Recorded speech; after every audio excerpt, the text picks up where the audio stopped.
James Earl Ray was an American fugitive convicted for assassinating Martin Luther King Jr. at the Lorraine Motel in Memphis, Tennessee, on April 4, 1968.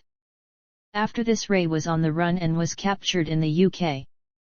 Ray was convicted in 1969 after entering a guilty plea, thus foregoing a jury trial and the possibility of a death sentence, and was sentenced to 99 years of imprisonment. Early life and education. Ray was born on March 10, 1928, in Alton, Illinois, the son of Lucille Ray and George Ellis Ray. He had Irish, Scottish, and Welsh ancestry and had a Catholic upbringing. In February 1935, Ray's father, known by the nickname Speedy, passed a bad check in Alton, Illinois, and then moved to Ewing, Missouri, where the family changed their name to Raines to avoid law enforcement. Ray was the oldest of 9 children, including John Larry Ray, Franklin Ray, Jerry William Ray, Melba Ray, Carol Ray Pepper, Susan Ray, and Marjorie Ray. His sister Marjorie died in a fire as a young child in 1933. Ray left school at the age of 12. He later joined the U.S. Army at the close of World War II and served in Germany. Ray struggled to adapt to military life and was eventually discharged for ineptitude and lack of adaptability in 1948. Initial convictions and first escape from prison. Ray committed a variety of crimes prior to the murder of King. Ray's first conviction for criminal activity, a burglary in California, came in 1949. In 1952, he served 2 years for the armed robbery of a taxi driver in Illinois. In 1955, he was convicted of mail fraud after stealing money orders in Hannibal, Missouri, then forging them to take a trip to Florida. He was imprisoned for 4 years in Leavenworth. In 1959, he was caught stealing $120 in an armed robbery of a Kroger store in St. Louis. He was sentenced to 20 years in prison for repeated offenses. He escaped from the Missouri State Penitentiary in 1967 by hiding in a truck transporting bread from the prison bakery. Activity in 1967. Following his escape, Ray stayed on the move throughout the United States and Canada, going first to St. Louis and then onward to Chicago, Toronto, Montreal, and Birmingham, Alabama, where he stayed long enough to buy a 1966 Ford Mustang and get an Alabama driver license. He then drove to Mexico, stopping in Acapulco before settling in Puerto Vallarta on October 19, 1967. While in Mexico, Ray, using the alias Eric Starvo Galt, attempted to establish himself as a pornographic film director. Using mail-ordered equipment, he filmed and photographed local prostitutes.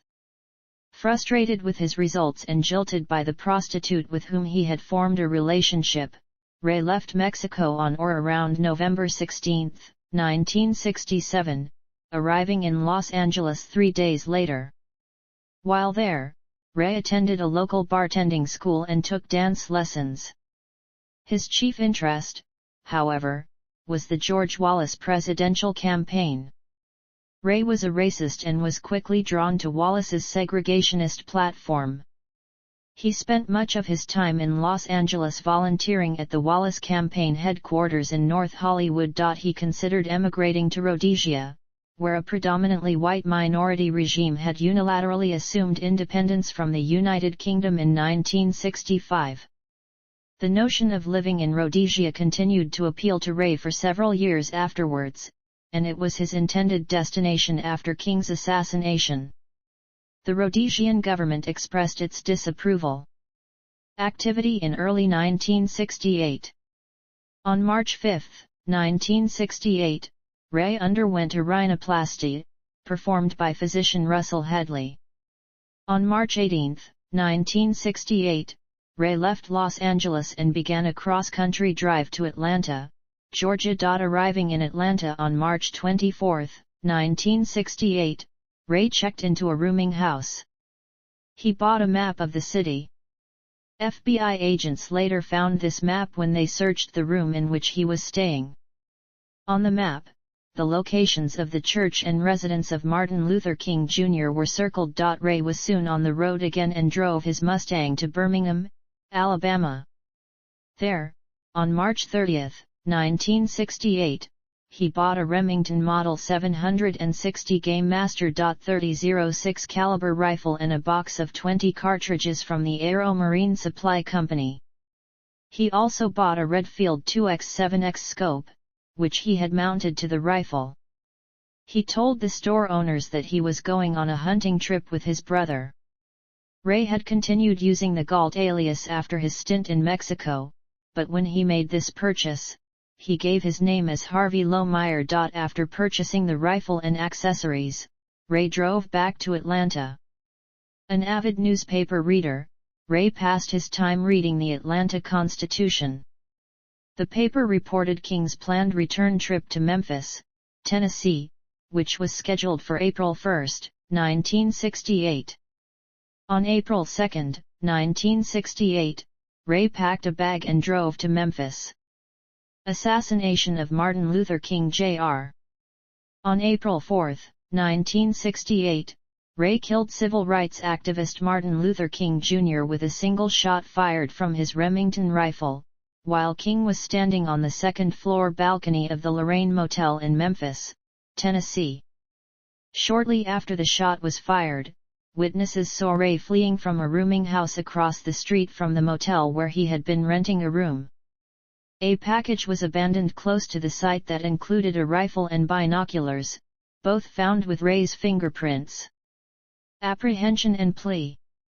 Ray fled to Atlanta in his white Ford Mustang, driving 11 hours. He picked up his belongings and fled north to Canada, arriving in Toronto 3 days later, where he hid for over a month and acquired a Canadian passport under the false name of Ramon George Snade. He left Toronto in late May on a flight to England. He stayed briefly in Lisbon, Portugal, and returned to London.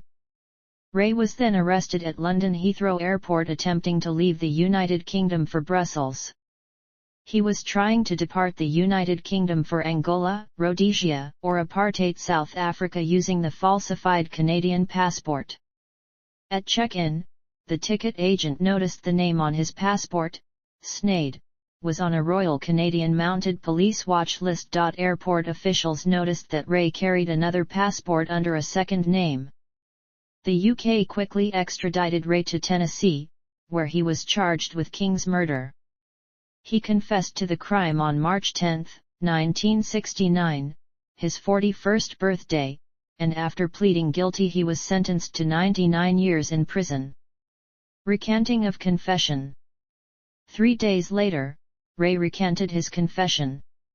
He had entered a guilty plea on the advice of his attorney, Percy Foreman, in an effort to avoid the sentence of death by electrocution, which would have been a possible outcome of a jury trial. Unbeknownst to Ray, however, under the de facto moratorium in place since 1967 and following Furman v. Georgia, a death sentence would have been commuted as unconstitutional. Ray dismissed Foreman as his attorney and thereafter derisively called him Percy Four-Flusher. Ray began claiming that a man he had met in Montreal back in 1967, who used the alias Raoul, had been involved in the assassination. And he asserted that he did not personally shoot Dr. King, but may have been partially responsible without knowing it, hinting at a conspiracy.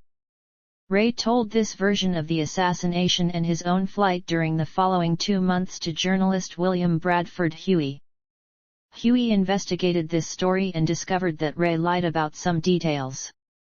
Ray told Huey that he purposefully left the rifle with his fingerprints on it in plain sight at the crime scene because he wanted to become a famous criminal.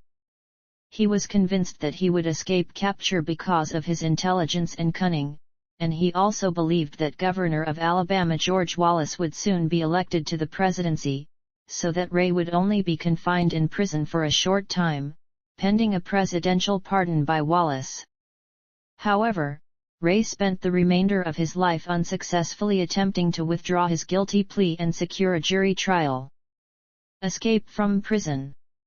On June 10, 1977, Ray and 6 other convicts escaped from Brushy Mountain State Penitentiary in Petros, Tennessee. They were recaptured on June 13. A year was added to Ray's previous sentence, increasing it to 100 years. Conspiracy allegations. House Select Committee on Assassinations. Ray hired Jack Kershaw as his new attorney, and Kershaw publicly argued and promoted Ray's claim that he was not responsible for the assassination of King.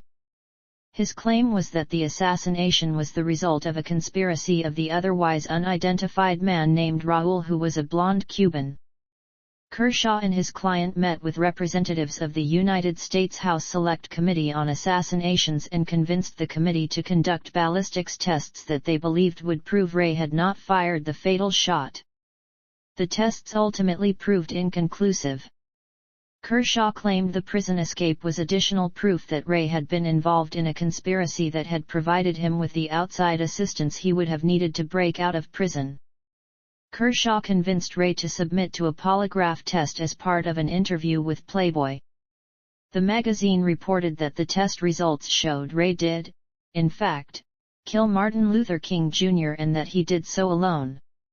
Ray then fired Kershaw after discovering the attorney had been paid $11,000 by the magazine in exchange for the interview and instead hired attorney Mark Lane to provide him with legal representation. Mock trial and civil suit. In 1997, King's son, Dexter, met with Ray at the prison and asked him, "I just want to ask you, for the record, did you kill my father?" Ray replied, "No. No, I didn't." Dexter told Ray that he, along with the rest of the King family, believed Ray, and the family also urged publicly that Ray be granted a new trial. William Pepper, a friend of King during the last year of his life, represented Ray in a mock trial televised by HBO in an attempt to grant him the trial he never received. In the mock trial, the prosecutor was Hickman Ewing. The mock trial jury finally acquitted Ray. In 1998, and continuing into 1999, Pepper represented the King family in a wrongful death civil suit against Memphis restaurant owner Lloyd Jowers, whose restaurant was near the Lorraine Motel. They sued Jowers for participation in a conspiracy to murder King. Rendering their verdict on December 8 of that year, the jury found that Jowers and others, including government agencies, had conspired to murder King, and he was therefore legally liable to pay compensation to the King family. The family accepted $100 in restitution to demonstrate they were not pursuing the case for financial gain, and they publicly stated that Ray, in their opinion, had nothing to do with the assassination. Coretta Scott King said, "The jury was clearly convinced by the extensive evidence that was presented during the trial that, in addition to Mr. Jowers, the conspiracy of the mafia, local, state and federal government agencies, were deeply involved in the assassination of my husband." The jury also affirmed overwhelming evidence that identified someone else, not James Earl Ray, as the shooter, and that Mr. Ray was set up to take the blame. Prompted by the King family's acceptance of some of the claims of conspiracy, United States Attorney General Janet Reno ordered a new investigation on August 26, 1998. On June 9, 2000, the United States Department of Justice released a 150-page report rejecting allegations that there was a conspiracy to assassinate King, including the determination of the Memphis Civil Court jury. Death. Before his death, Ray was transferred to the Lois M. DeBerry Special Needs Facility in Nashville, a maximum security prison with hospital facilities. Ray died on April 23, 1998, at the age of 70, at the Columbia Nashville Memorial Hospital from complications related to kidney disease and liver failure caused by hepatitis C. His brother, Jerry, told CNN that his brother did not want to be buried or have his final resting place in the United States because of the way the government had framed him for murder. His body was cremated and his ashes were flown to Ireland, the home of his maternal family's ancestors. 10 years later, Ray's other brother, John Larry Ray, co-authored a book with Lyndon Barston, titled Truth at Last, The Untold Story Behind James Earl Ray and the Assassination of Martin Luther King Jr.